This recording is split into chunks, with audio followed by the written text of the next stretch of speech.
কেমন নবী আমরা পেয়েছি, যিনি হ্যাঁ বললে হালাল, না বললে হারাম, যিনি সাব্বাবা এই আঙ্গুলি উপরের দিকে উঁচু করলে চাঁদ ভেঙে দুই টুকরা হয়ে যায়, যে নবী জমিন থেকে পা উঁচু করলে আল্লাহর আরশে মেরাজে চলে যায়, এমন নবীর উম্মত আমরা হয়েছি। যে নবীকে বাদ দিলে কোরআন বোঝা যায় না, কারণ এ নবীর উপরই কোরআন নাজিল করেছে কে?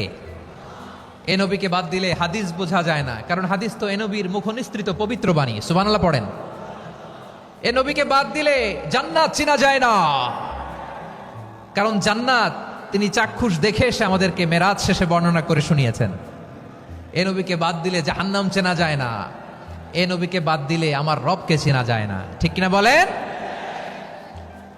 তো বিশ্বনবীর 5টি বৈশিষ্ট্যের কথা আল্লাহ তাআলা এই সূরাতে উল্লেখ করেছেন। আল্লাহ রাসূল সাল্লাল্লাহু আলাইহি ওয়াসাল্লাম যখন মক্কাতে দাওয়াত দিচ্ছিলেন,